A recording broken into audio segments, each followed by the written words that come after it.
Bien, la conferencia lleva por título Educación inclusiva en universidades presenciales.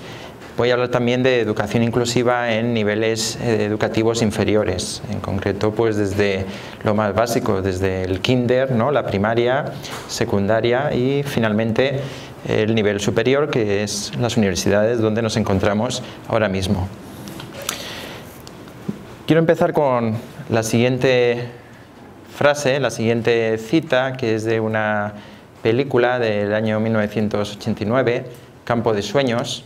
En esta película, el protagonista es Kevin Costner, oye voces. Esas voces le dicen que si lo construyes, él vendrá. Se refiere a un familiar que falleció y entonces lo que las voces le dicen es construye en un maizal, en un campo de maíz, construye un campo de béisbol y alguien vendrá. ¿De acuerdo? Bien, esta conferencia se trata de lo mismo, pero ¿quiénes son los que van a venir? Van a venir las personas con discapacidad.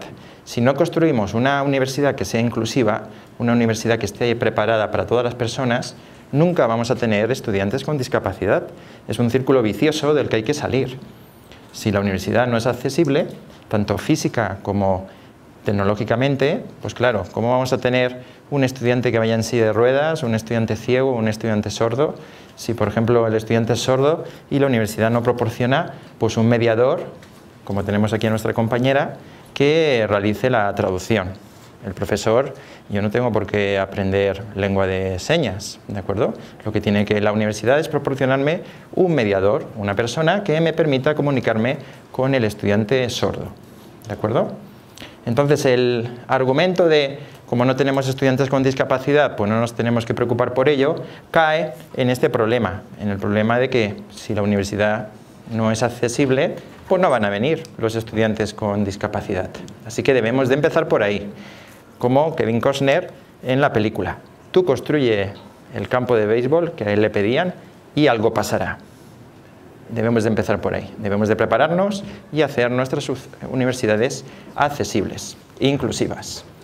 Bien, este señor, a lo mejor alguno de vosotros que os dediquéis a la pedagogía os suena, es muy famoso, Sir Ken Robinson, es un pedagogo, un educador, es experto a nivel mundial en temas de educación y es un poco también revolucionario. Por ejemplo, podéis encontrar esta conferencia suya que dio en el TED, donde decía que las escuelas mataban la creatividad. Según él, el sistema educativo que impera en la mayoría de los países es erróneo, porque es un sistema educativo en serie donde educamos a todos los estudiantes de la misma forma, como si fuesen objetos y matamos la creatividad de los niños, ¿de acuerdo? Bien, tiene otra conferencia, también del TED, cambiando los paradigmas de la educación, y aquí explica el origen del sistema educativo en el que trabajamos en la actualidad. Y nos puede sorprender lo siguiente, él lo explica aquí en esta conferencia, ¿cuándo nacieron los sistemas educativos actuales? Quizás podemos pensar que es algo que ya tiene 300, 500, 600 años, 1000 años, pues no, no es así, es algo totalmente reciente, ¿de acuerdo? Bueno, él da estas características para entender un sistema educativo público, que sea educación pública pagada por los impuestos, que sea obligatorio para todo el mundo y que sea gratuito. Pues bien, esta idea que la aceptamos hoy en día todos y creemos que es normal, no es tan normal. Nació, como vemos aquí, nació en el siglo XVIII, entre el siglo XVIII y el siglo XIX. Ahí es cuando se empezaron a plantear que había que educar a todas las personas y nació debido a la revolución industrial. Lo que había que hacer es no que las personas supieran por el amor al arte, sino que supieran para qué, para poder trabajar en las fábricas que estaban naciendo en aquel momento debido a la revolución industrial. Esa fue la razón del sistema educativo en el que nos movemos. Simplemente crear operarios, gente que supiera manejar las máquinas. Y ya está. ¿De acuerdo? Bien, en aquella época, eso de educar a todo el mundo y darles enseñanza y que todos aprendiesen a escribir, pues había voces en contra. En esas voces se decía que no es posible para muchos niños pobres que están en la calle beneficiarse de una educación pública. Son incapaces de leer y escribir. ¿Por qué perder el tiempo con esto? ¿De acuerdo? Eso se pensaba ahí en el siglo XVIII y el siglo XIX. Si una persona, un niño, era analfabeto, ni escribía ni leía, pues era imposible educarle, o no tenía sentido. Bien, eso aún se escucha hoy en día ¿con quién? Con las personas con discapacidad, ¿de acuerdo? Ese mismo argumento yo lo he oído aplicado a las personas con discapacidad, como que son personas no válidas, personas que para qué preocuparnos por su educación, ¿de acuerdo? Quizás dentro de 200 o 300 años haya alguien dando una conferencia como yo y use esto mismo para criticarnos en la actualidad. Mira lo que decían a principios del siglo XXI, ¿de acuerdo? Bien, ¿qué es la educación inclusiva? Hay diferentes formas de incluir a nuestros estudiantes en el sistema educativo. Me refiero a estudiantes con discapacidad. En el año 1994, fijaros, hace 23 años, pues en Salamanca, en España, se hizo la Conferencia Mundial sobre Necesidades Educativas Especiales, Acceso y Calidad, ¿de acuerdo? Y aquí se publicó pues este documento, una declaración marco, y fijaros, se decía lo siguiente: las personas con necesidades educativas especiales deben tener acceso a las escuelas ordinarias, que deberán integrarlos en una pedagogía centrada en el niño, capaz de satisfacer esas necesidades. Las personas con necesidades educativas especiales no emplea la palabra discapacidad, simplemente necesidades educativas especiales. Hay que intentar corregir el lenguaje que empleamos, ¿de acuerdo? Persona con discapacidad es un término ampliamente aceptado, es un término válido, pero hay algunos mejores, como vemos aquí. Lo que sí que debéis de quitar de vuestro lenguaje, de vuestra cabeza, es emplear términos como inválido, minusválido y todos esos que hay similares, ¿de acuerdo? Porque son términos totalmente despreciativos. Bien, fijaros lo que se proponía. Se decía que los niños, las personas con necesidades educativas especiales, deben de tener acceso a las escuelas ordinarias. Eso es educación inclusiva, no crear escuelas segregadas, escuelas separadas para niños con discapacidad y niños sin discapacidad. Esa es otra idea que hay que descartar. Bien, la educación inclusiva reconoce que no todos los niños, no todas las personas, pues aprenden de la misma forma, no tienen las mismas necesidades. Y se emplea el término estudiante con necesidades educativas especiales, ¿de acuerdo? No emplear estudiante con discapacidad. Bien, ¿y cómo es esto de la inclusión? Bueno, vamos a ver 4 modelos. Lo siento por los que estéis sentados al final, seguramente no lo veréis bien. Bien, en estos 4 modelos, el primero es el que predominaba pues hasta hace poco en muchos países, el de la exclusión. Se consideraba que las personas con discapacidad no podían estudiar o no tenían necesidad de estudiar y por tanto estaban fuera del sistema educativo. Luego se cambió a un modelo de separación. Vale, las personas con discapacidad pueden estudiar, pero vamos a crearles escuelas específicas para ellos. Esto, por ejemplo, en España, ahora lo contaré con detalle, pues hasta los años 80 es como se hacía con las personas ciegas. Los niños ciegos tenían colegios de ciegos, solo para ciegos, ¿de acuerdo? Imaginar los problemas que eso luego conlleva cuando los niños son personas adultas, porque un niño que ha estado toda su vida rodeado de solo niños ciegos, pues luego cuando sea adulto, ¿qué va a buscar? Adultos ciegos, ¿de acuerdo? Y unos niños que nunca hayan tenido contacto con niños ciegos, pues de mayores seguramente presentarán cierto rechazo. A lo mejor cuando llegue al trabajo una persona nueva ciega, pues nunca han tratado con un ciego, no saben ni cómo hablarle. A lo mejor le hablan con miedo, ¿de acuerdo? Así que este modelo, malo. Y en España, pues este modelo a principios de los años 80 se empezó a eliminar, con muchas dificultades, ¿de acuerdo? Dificultades sobre todo, como después veremos, por parte de las propias familias. Son a veces las propias familias las que prefieren que sus hijos se junten con hijos de su misma condición. Luego se pasó a un modelo de integración. En el modelo de integración, los niños con necesidades educativas especiales, los niños con discapacidad, se integran en el sistema educativo normal, van a un colegio normal, pero no al 100%. Dentro del colegio normal se crea pues un grupo, un aula para los niños con discapacidad, para los niños con necesidades educativas especiales. Por supuesto, este modelo, el de integración, es mejor que los anteriores, pero aún existe cierta separación. Y por fin llegamos al modelo que se debe de aplicar hoy en día, el modelo de inclusión, donde no hacemos una diferenciación entre niños con o sin discapacidad. Todos son niños, todos son estudiantes, todos son personas. Eso sí, con ciertas necesidades, como veremos a continuación. El objetivo es conseguir la mayor normalización e inclusión del menor en el entorno familiar, social y educativo, ¿de acuerdo?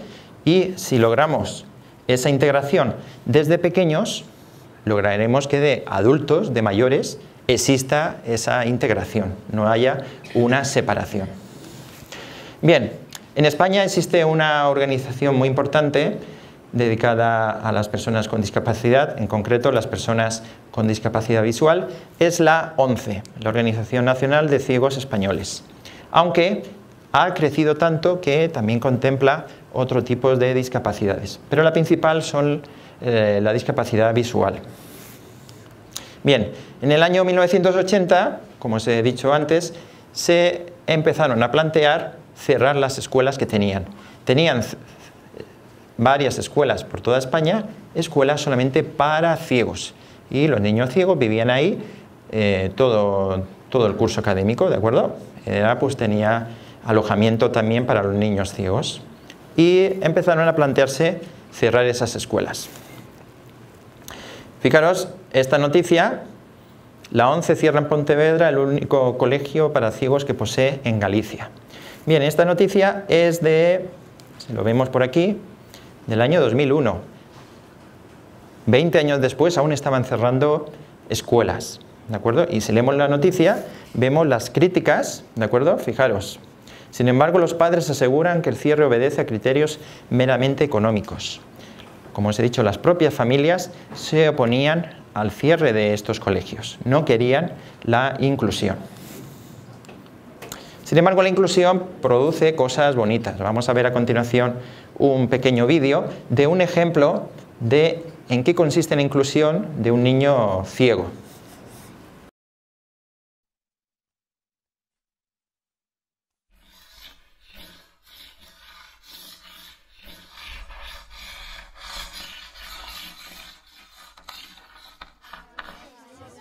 Bien, chicos, silencio ya. Para mañana quiero que me escribáis una redacción de la longitud que queráis, pero el tema tiene que ser el siguiente: los colores de las flores. Okay, now close your books, pick your things and line up.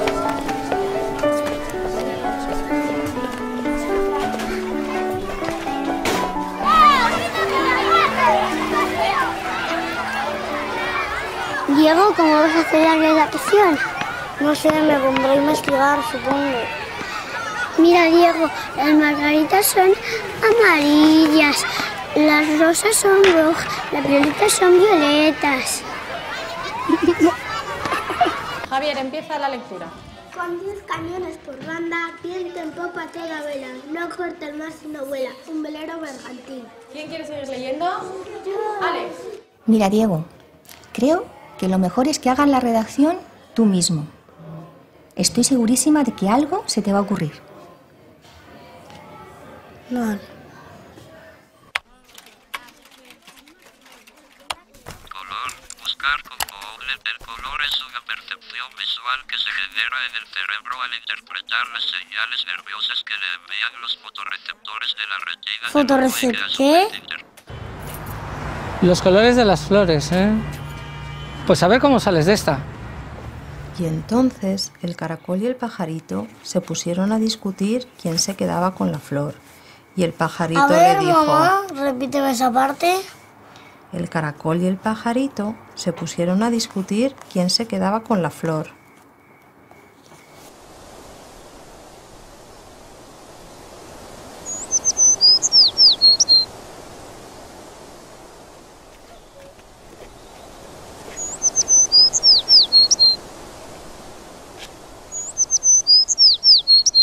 Venga, mamá, corre, que tengo una idea. Escucha, Diego. El color es una perfección visual que se genera en los fotorreceptores.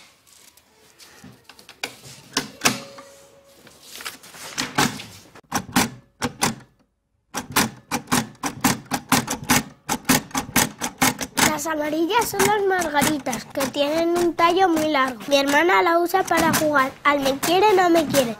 Mi madre dice que no las arranquemos, porque son difíciles de encontrar. Muy bien, Javi, quizá un poquito larga. Bien, ¿quién quiere salir ahora a leer la suya? Diego, ¿te animas tú?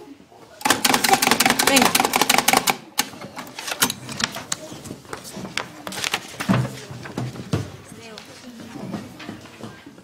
Las flores son de color pajarito y hay muchos colores de flores. Por eso hay tantos pajaritos, porque hay un pajarito para que cada flor tenga su color. También hay flores color abeja o color vaquita del campo. En el campo de...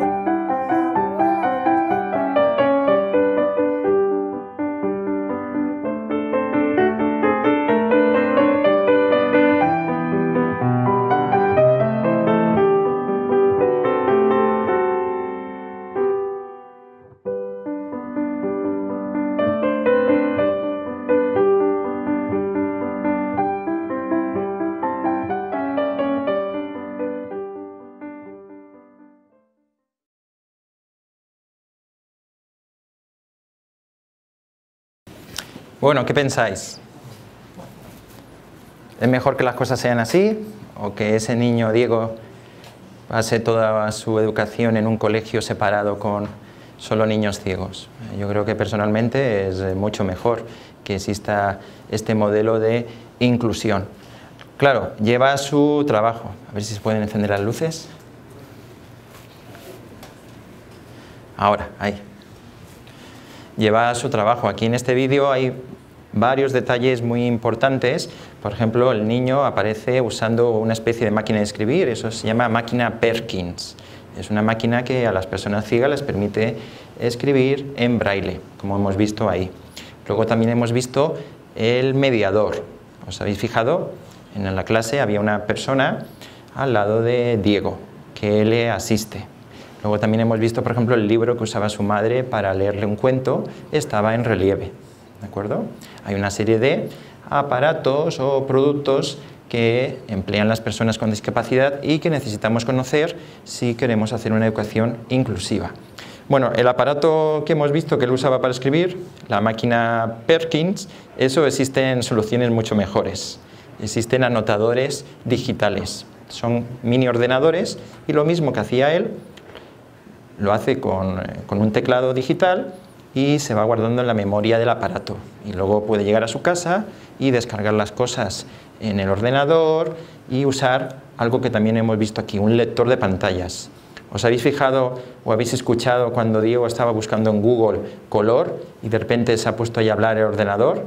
Eso es un lector de pantallas, un screen reader. Y es lo que emplean las personas ciegas para usar el ordenador. ¿De acuerdo? Bien, esta noticia es reciente, es del año pasado, como podemos ver aquí, septiembre del 2016, un 99% de los 1.200 niños ciegos seguirán el curso en escuelas ordinarias en Cataluña. En el vídeo hemos visto que hablaba de 7.500 niños, se refería a toda España. Aquí estos 1.200 son solamente en Cataluña y nos está diciendo que hay pues prácticamente un 100% de inclusión. Y en la noticia os la he traído porque, fijaros el siguiente dato, nos dice que Según ha informado hoy la ONCE, esta organización de ciegos de España, este modelo inclusivo ha conseguido que, al finalizar la ESO es la educación secundaria obligatoria en España, la tasa de abandono escolar de estos alumnos, de los alumnos ciegos que asisten a colegios normales, sea casi 3 veces inferior a la media española, un 9,6 frente a 23,5%. Es decir, abandonan más niños sin discapacidad el colegio que niños con, en este caso, discapacidad visual. Para mí es un dato fantástico, ¿de acuerdo? Podríamos pensar, en un colegio normal, el niño con discapacidad visual, con ceguera, seguramente tendrá problemas, no acabará el colegio, abandonará. No. 3 veces menos que los niños sin problemas. ¿Y esto a qué se debe? Curioso, ¿no? Bueno, aquí vemos una fotografía sacada del vídeo, lo que os he explicado antes, la máquina Perkins y la mediadora. En el caso de las personas, los niños con discapacidad visual, de media el mediador va 1 vez por semana al colegio. De los 5 días que dura el colegio, 1 tiene al mediador y los otros 4 días está solo el alumno, ¿de acuerdo? El mediador va rotando, no está todo el tiempo con el alumno. ¿Por qué? Para que desarrolle independencia, para que no se cree una dependencia entre el niño y su mediador. Muy bien. Además de asistir al colegio normal, los niños con discapacidad, en este caso la discapacidad visual, también reciben cierta formación especial. Por ejemplo, enseñanza del sistema Braille, uso de las nuevas tecnologías. Para las personas ciegas el ordenador se ha convertido en una ayuda imprescindible. Autonomía personal, orientación y movilidad, cómo moverse por la ciudad. Y fijaros esta otra noticia que encontré para preparar esta conferencia. 3 niños invidentes explican cómo estudian en el colegio. Y podemos leer, a ver si lo tengo por aquí, nos dice: esta niña, Isabel, estudia primero de la ESO y su expediente académico es de notables y sobresalientes, la máxima nota. Y dice, reconoce que algunos compañeros de otras clases le han preguntado cómo lo hace. Ella lo tiene muy claro y dice, todos somos personas, lo que pasa es que yo me lo curro, yo me esfuerzo, yo trabajo un poco más para poder conseguir lo mismo. Los que no sacan buenas notas es porque no se esfuerzan y solo piensan en jugar con los amigos y no en su futuro. Ya me gustaría a mí, soy profesor de universidad ahí en Alicante, en España, ya me gustaría a mí que la mayoría de mis estudiantes pensasen como esta estudiante, ¿de acuerdo? Que se dejasen de jugar, o en mi caso mis estudiantes se dejasen de salir por ahí de noche a la discoteca y a beber y se centrasen un poco más en estudiar y en pensar en su futuro, ¿de acuerdo? Pues yo preferiría tener una clase llena de estudiantes ciegos si todos ellos pensasen como esta alumna, ¿de acuerdo? Muy bien. ¿Vale la pena que nos preocupemos de todo esto? ¿O simplemente es una consideración social porque debemos de ser buenos, debemos de tratar a todas las personas por igual, pero realmente si nos ponemos desde un punto de vista egoísta, pues bueno, lo hacemos un poco porque nos esforzamos y hay que hacerlo, o vale la pena hacerlo? ¿Puede ser positivo que la sociedad se preocupe de la educación de las personas con discapacidad? Pues por supuesto. Y os traigo un caso paradigmático. Claro, este es un caso extremo, pero los extremos te permiten ver a dónde se puede llegar. Bien, aquí tenemos a Stephen Hawking, ¿de acuerdo? Un científico, un físico famoso a nivel mundial, famoso, desgraciadamente, por un lado por su enfermedad, la ELA, la esclerosis lateral amiotrófica, y también es famoso por sus hipótesis, sus teorías sobre agujeros negros, el origen del universo y muchas otras cosas. Bueno, a los 17 años Stephen Hawking entró al University College de Oxford y empezó su doctorado. Y unos pocos años después le diagnosticaron esta enfermedad, la ELA, ¿de acuerdo? Y le dijeron pues algo así como a lo mejor en 3 años te morirás, ¿de acuerdo? o 5 años.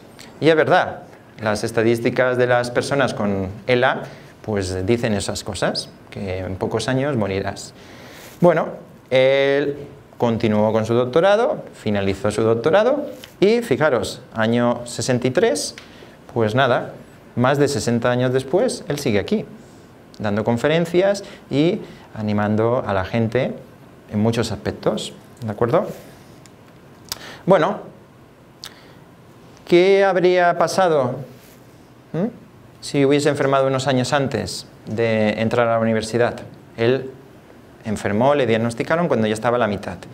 Seguramente si hubiese sido un año o 2 años antes, quizás no lo hubiesen dejado entrar a la universidad. Habrían dicho, ¿para qué? Si tú te vas a morir dentro de 5 años, ¿para qué? ¿De acuerdo? Pues habríamos perdido muchas cosas, muchos avances de la ciencia actual. Otro ejemplo más mundano, para no irnos a un extremo. Aquí tenéis a Jeanette. Jeanette es sorda ciega. Pensarlo bien lo que significa sorda y ciega. Sorda no puede escuchar, ciega no puede ver. Si no puede ni oír ni ver, entonces ¿cómo se comunica, ¿no? ¿Cómo interacciona con las personas? ¿Se os ocurre cómo lo hace? Por ejemplo, ¿tú has tenido contacto alguna vez con una persona sordociega? No, nunca. ¿Y te imaginas cómo se comunica una persona sordociega? Difícilmente. Difícilmente. Es difícil, pero excepto la muerte todo tiene solución, ¿no? Correcto, sí, pero no. Por el tacto, no. Imagino que tú... Ajá. Muy bien, por el tacto, eso es, ¿de acuerdo? Por el tacto. Y emplean un lenguaje de señas similar al de los sordos. En realidad, en muchos casos es una adaptación y lo que hacen es sobre la palma de la mano aplican pues señas parecidas o señas adaptadas, ¿de acuerdo? Sobre todo porque hay personas sordociegas que primero fueron sordas, ¿de acuerdo? Suele ser por una enfermedad que afecta primero al nervio auditivo, se van quedando sordas las personas, tienen que aprender la lengua de señas y luego, unos años después, se quedan ciegas, ¿de acuerdo? Hay otras personas sordociegas que se quedan a lo mejor por un accidente, un trauma cerebral, pero el mayor porcentaje de las personas sordociegas es una enfermedad de nacimiento que va degenerando el proceso como os he dicho. Primero se quedan sordas y unos años después se quedan sordociegas. Bien, pues en esta noticia nos dice que en el año 2006 Jeanette es la primera sordociega de España, sordociega de nacimiento, de estas que os acabo de explicar, que llega a la Universidad Española. Claro, una locura, ¿no? Ni ve ni oye, ¿y cómo va a aprender? ¿No? Bueno, pues unos años después, en el 2012, buscamos y nos encontramos con noticias de que ha acabado la carrera, 6 años después. Ha necesitado el doble del tiempo, ¿de acuerdo? Estudió una carrera que eran 3 años y ella necesitó 6 años. Pero bueno, lo ha logrado, ¿de acuerdo? Felicitaciones. Me pregunto si yo lo hubiese logrado en su misma situación. Pensarlo vosotros mismos. ¿Lo hubieseis logrado o os hubieseis quedado en una esquina en vuestra casa llorando? ¿No? Mucho mejor esto, ¿verdad? Con esfuerzo, pero lo logró, ¿de acuerdo? Bien, ella cada año, como nos dice la noticia, ella cada año se matriculaba la mitad de las asignaturas y su principal dificultad era el tiempo. Y aquí ya entramos nosotros como universidad, como centros educativos, en el sentido de que debemos de facilitar, más que facilitar, debemos de adaptar la educación a las necesidades educativas especiales. En este caso, esta alumna, Jeanette, necesitaba más tiempo. Pues no deberíamos de obligar a esta alumna a que termine la carrera, los estudios, en el mismo tiempo que una persona sin discapacidad. La universidad debe de ser flexible, la universidad debe de permitir que acabe la carrera con más tiempo. Bien, no vamos a ver el vídeo, tenía preparado un vídeo para enseñaroslo, pero podéis buscar, si os interesa este caso, buscar por internet Jeanette Corcuera y veréis mucha información sobre ella. Otro caso, Pablo Pineda, primer universitario europeo con síndrome de Down. Síndrome de Down, ¿de acuerdo? que normalmente un calificativo asociado es tontitos, ¿de acuerdo? Mal, quitarlo de vuestra cabeza, ¿de acuerdo? Hay diferentes niveles de síndrome de Down, claro, pero algunos no tienen discapacidad intelectual, no tienen discapacidad cognitiva. Y diréis, ¿y yo por qué nunca he visto una persona adulta con síndrome de Down, no sé, manejando un auto o trabajando en un banco? ¿Por qué? Porque a todos, históricamente, se les ha tratado como tontitos, ¿de acuerdo? Y no se les ha atendido sus necesidades educativas especiales para que desarrollen su potencial, ¿de acuerdo? A todos se les ha tratado igual y pues han quedado como tontitos, pero por nuestra culpa, por culpa de la sociedad. Sí que es verdad que requieren, igual que Jeanette, requieren más tiempo, requieren refuerzo, estar más sobre ellos para reforzar su aprendizaje. Pero se logra, y se logra como Pablo, finalizar una carrera universitaria. Interesante, ¿no? Es posible. Bien, él obtuvo un diplomado en magisterio y profesor de educación especial. Él se ha interesado justo por el problema que él ha vivido. Ahora él ha estudiado una carrera para ayudar a otros en la misma situación. Y dice que sí, las cosas han mejorado, pero se ha avanzado bastante, pero todavía queda un gran camino por recorrer. Bien. Tenía también preparado un vídeo para enseñaroslo, pero como vamos justos de tiempo, pues os lo dejo para que lo busquéis vosotros. ¿Y qué debemos de evitar cuando tenemos estudiantes con educación, necesidades educativas especiales? ¿Qué pensáis que hay que evitar? A ver, vamos a hacer un pequeño lluvia o tormenta de ideas. ¿A alguien se le ocurre? Las etiquetas. Las etiquetas. Muy bien. ¿Y algo más? Prejuicios. Muy bien. ¿Algo más? ¿No? Bueno, él, en otro vídeo que os iba a enseñar, nos dice que debemos de evitar la sobreprotección, porque la sobreprotección genera dependencia. Está muy bien todo lo que habéis dicho, los prejuicios, las etiquetas, y evitar también la sobreprotección. Os lo he contado antes con el caso de Diego, el niño ciego. Su mediador, su asistente, va una vez a la semana al colegio a ayudarle a resolver los problemas que tenga, pero no está los 5 días de colegio con él, porque si no, eso generaría dependencia y hay que evitarlo, ¿de acuerdo? Muy bien. Este caso que os he enseñado no es el único en el mundo de persona con síndrome de Down que acaba una carrera. Os traigo, lo podéis buscar también en internet, un par de noticias de aquí en Sudamérica, ¿de acuerdo? Conozco, porque está en las noticias, un caso de una universidad de Perú y otro caso de una universidad de Chile, ¿de acuerdo? Entonces no penséis que es únicamente algo de España, de Europa. No, no, aquí en Sudamérica también se están dando casos de educación inclusiva en todos los niveles, e incluso en la universidad. Muy bien. En el año 2006 se publicó la Convención sobre los Derechos de las Personas con Discapacidad, ¿de acuerdo? Y en esta declaración, en el artículo 24, se reconoce el derecho de las personas con discapacidad a acceder a la educación. ¿Pero qué tipo de educación? Pues justo la educación que estamos viendo aquí. Las personas con discapacidad deben de poder acceder a una educación primaria y secundaria inclusiva, de calidad y gratuita, en igualdad de condiciones que las demás personas en la comunidad en la que vivan, ¿de acuerdo? Fijaros, educación inclusiva. Espero que cuando finalice esta conferencia, si os lleváis algo de recuerdo, sea la palabra inclusiva y tengáis claro lo que significa, ¿de acuerdo? Nada de educación separadas, exclusiva o integrada. Educación integradora está mal, ¿de acuerdo? Hay que usar educación inclusiva. Pero no hay magia. No podemos fácilmente juntar a Diego, al niño ciego, en una clase con niños no ciegos y que todo funcione a la primera, que todo funcione a la perfección. En la Declaración de los Derechos de las Personas con Discapacidad nos dicen que hay que hacer ajustes razonables en función de las necesidades individuales de cada estudiante, de cada persona.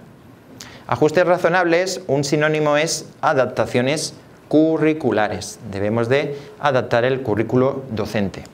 Y os traigo un ejemplo de cómo lo hacemos en mi universidad, en la Universidad de Alicante. Entonces, ¿tenemos estudiantes con discapacidad en la Universidad de Alicante? Pues sí, sí que tenemos. Vamos a ver algunos números. En este curso, bueno, más bien en el curso anterior, aún no tenemos las estadísticas del curso 2017-2018, esto es el curso anterior, tuvimos 26.500 estudiantes en total, matriculados en los distintos niveles. Y estudiantes con discapacidad tuvimos 295, ¿de acuerdo? Casi 300 estudiantes. Para mí es un buen número. 26.000 número total, casi 300 con discapacidad, ¿de acuerdo? Pero lo más interesante, os lo he puesto aquí, fijaros, este número va subiendo, mientras que el número de estudiantes totales ha ido disminuyendo. Nuestro mejor año fue en el año 2011-2012, que llegamos a tener 31.000 estudiantes, pero luego ha bajado por diferentes razones, la crisis económica, el descenso de natalidad, varias razones, ¿de acuerdo? Sin embargo, el número de estudiantes con discapacidad va en aumento. Es un dato positivo, significa que la inclusión va a más. Y podemos ver que está repartido el número entre mujeres y hombres más o menos similar. Si vemos estos datos por discapacidad, vemos que la principal discapacidad está relacionada con temas de salud y luego tenemos discapacidad motora, discapacidad mental, visual y los que menos, lo siento por nuestra compañera, discapacidad auditiva. ¿De acuerdo? Solo tenemos, en el año pasado, solo tuvimos 15 estudiantes con discapacidad auditiva. Y por carreras, vemos una diferencia importante. Se supone que debería de haber quizás una distribución normal, una distribución equitativa, pero no es así. Fijaros, los estudiantes con discapacidad tienden a irse a carreras de ciencias sociales. ¿Por qué? En mi caso, la mía, informática, que pertenece a la rama de ingenierías, la tenemos aquí, fijaros, no es la que menos, pero está entre las de menos, solamente un 16%. Las carreras de ingeniería, por ejemplo, con tanto componente de matemáticas, física y química, para un estudiante con discapacidad visual supone un reto, ¿de acuerdo? Es un tema de investigación, se está desarrollando cómo enseñarle matemáticas a un estudiante ciego, qué notación emplear. Porque una cosa es matemáticas de primaria, de secundaria, aprender a sumar y a restar, pero luego cuando te metes con integrales, pues la cosa cambia y no hay un estándar educativo para ese nivel de matemáticas, ¿vale? Es un tema que se está investigando hoy en día a nivel mundial. Entonces, tienden más a las carreras de letras, ¿de acuerdo? Bien.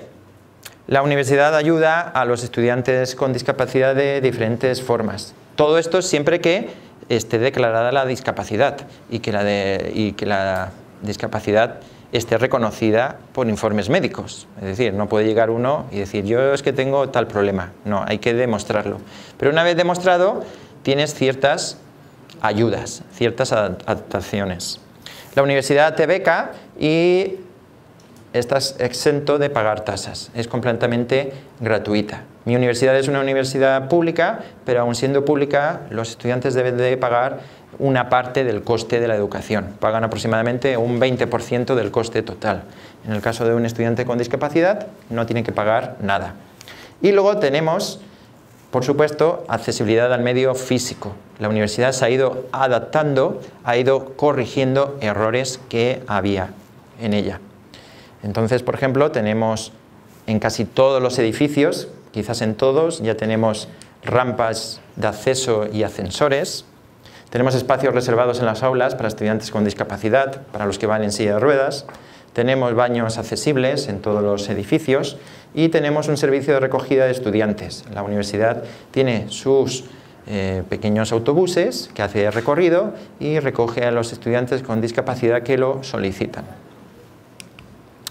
Aquí vemos unas fotografías de algunas adaptaciones que se han hecho recientemente en algunos edificios que se construyeron hace años y no contemplaban la accesibilidad. Pues empezando desde lo más básico, como es construir una rampa de acceso con barandillas dentro de la propia aula. Aquí, por ejemplo, tenemos que en la posición del profesor estaba sobre elevado, ¿de acuerdo? Algo parecido a esto de aquí. Por ejemplo, aquí tendríamos un problema. Si viniese un conferenciante en silla de ruedas, pues no podría subir él solo. Necesitaría alguien que le ayudase a subir la silla de ruedas. Nosotros teníamos algo parecido en muchas aulas y se ha eliminado. Como veis aquí, se ha rebajado el suelo para eliminar esa barrera arquitectónica. O en esta aula que es escalonada, claro, las aulas escalonadas son mejores para que todos los alumnos tengan una buena visión, pero los escalones otra vez pues son un problema para un estudiante en silla de ruedas. Pues se han construido rampas y barandillas, ¿de acuerdo? ¿Las barandillas para qué? También puede ayudar a un estudiante que vaya, por ejemplo, con muletas, tanto de forma permanente como un accidente. Te has lesionado jugando al fútbol, ¿no? Necesitas muletas 2-3 meses. Pues te viene muy bien el no tener que subir escaleras, sino subir por una rampa ayudado con una barandilla, ¿de acuerdo? Muy bien. En mi universidad tenemos el Centro de Apoyo al Estudiante, es un centro especializado para proporcionar ayuda a aquellos estudiantes que lo requieran. Entre sus funciones está apoyar a los estudiantes con discapacidad. No solo apoyan a los estudiantes con discapacidad, también, por ejemplo, estudiantes que quizás sientan que lo que están estudiando no es su vocación. Este centro también proporciona apoyo psicológico, ¿de acuerdo? Pero su misión principal es ayudar a los estudiantes con discapacidad. Bien, en este centro de apoyo ha redactado unas guías a las que tenemos acceso todos los profesores, en la que nos proporcionan el tipo de adaptaciones que debemos de tener en cuenta cuando nos encontremos con un estudiante, por ejemplo, con problemas de visión o ceguera, con problemas de audición, problemas de movilidad o otro tipo de problemas. Claro, un profesor que no ha recibido formación sobre este tema, si recibe de entrada un estudiante ciego o un estudiante sordo, no sabe cómo tratarlo. Para eso tenemos este centro. Este centro apoya tanto a los estudiantes como a los propios profesores, proporcionando información de lo que deben de hacer. Y además la universidad ha publicado un reglamento de adaptación curricular. Y en este reglamento se explica aquellas cosas que yo debo de tener en cuenta cuando me encuentre con un estudiante con una discapacidad. Se reconocen todas estas discapacidades: déficit auditivo, ceguera, déficit visual agudo, déficit motor, discapacidad psíquica y, por último, trastornos de salud. Y para cada una de ellas se definen ciertas adaptaciones. Por ejemplo, para los estudiantes con déficit auditivo, nos dicen que son estudiantes que emplean la lengua de signos española como medio principal de comunicación. Justo lo que está haciendo ahora nuestra compañera. Ojo, ella está empleando la lengua de señas, aquí lo llamáis de señas, en España se llama lengua de signos, y ella está empleando la lengua de señas costarricense. Cada país tiene su variante, su propia lengua de señas, ¿de acuerdo? Y nos dice, en este reglamento que yo debo de cumplir como profesor, nos dicen ciertos consejos o ciertas cosas que debemos de hacer. Por ejemplo, hablar de frente mirando a la persona con déficit auditivo y repetir la información fundamental. ¿Esto por qué? Primero, para que la persona sorda sepa que estoy hablando, porque si yo estoy hablando de espaldas, pues no me puede escuchar y no sabe qué está pasando. Y por otro lado, hay personas sordas que pueden leer los labios, y entonces yo le tengo que hablar cara a cara directamente y repetir la información importante. Luego nos dice, Facilitar las instrucciones que se den sobre ejercicios en el aula por escrito, de forma que sean perfectamente comprendidas por el estudiante. ¿De acuerdo? Debo yo llevar cuidado y todo lo que sea fundamental, importante, lo doy también por escrito. ¿De acuerdo? Bien, esto que os estoy enseñando aquí como ejemplo de adaptación curricular para los estudiantes con discapacidad auditiva, lo tenemos repetido para todos los diferentes tipos de discapacidad. Aquí os resumo, si algún día tenéis un estudiante con discapacidad auditiva, 3 consejos básicos.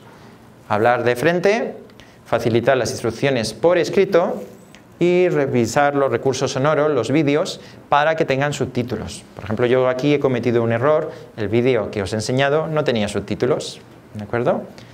Si había en la sala alguna persona con discapacidad auditiva, pues mal por mí, he incumplido este tipo de adaptación. Como digo, se va repitiendo todo para cada una de las discapacidades.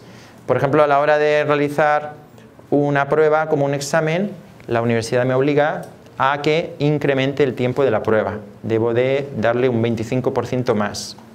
¿Por qué? Porque las personas que son sordas de nacimiento, no sordas adquiridas, su lengua madre, su lengua primaria, es la lengua de señas y tienen dificultad para comprender textos escritos. Pueden leer, si han aprendido a leer podrán, pero tendrán dificultades. Entonces debemos de proporcionar más tiempo para que puedan comprender las instrucciones y realizar, por ejemplo, un examen. Muy bien, me dicen que me queda ya 5 minutos. Entonces os voy a enseñar lo último.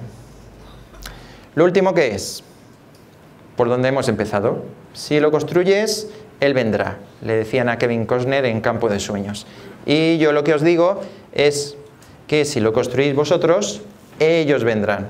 Hemos visto el caso de Diego, un estudiante ciego, cómo está totalmente integrado en una escuela.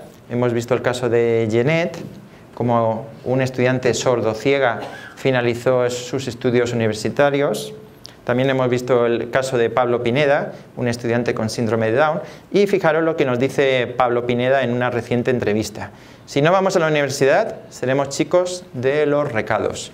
Que eso es lo que históricamente en España ocurría con ya adultos de síndrome de Down. Pues se dedicaban a lo mejor hace 50 años, limpiabotas o chicos de los recados, ve, recoge esto y ya está. Estaban sin explotar sus potencialidades. Y yo me pregunto, ¿qué preferimos en la sociedad actual? ¿Preferimos tener estudiantes con discapacidad que luego se conviertan en personas dependientes y que consuman recursos? ¿O preferimos que las personas con discapacidad sean también productivos, aporten a la sociedad en la medida de lo posible? ¿De acuerdo? Desde un punto de vista meramente capitalista del dinero, por supuesto que nos interesa que sean personas productivas, ¿no? Simplemente desde el punto de vista del dinero. Los políticos, las empresas lo deberían de tener en cuenta por aquí, pero por supuesto está también pues, todo el tema social y el tema moral, ¿de acuerdo? Muy bien, así que ya sabéis, si lo construyen, ellos vendrán. Si vosotros lo construís en vuestras universidades, en vuestros centros educativos, tendréis estudiantes con discapacidad. Muchas gracias y ahora estoy abierto a preguntas si tenemos tiempo para ello.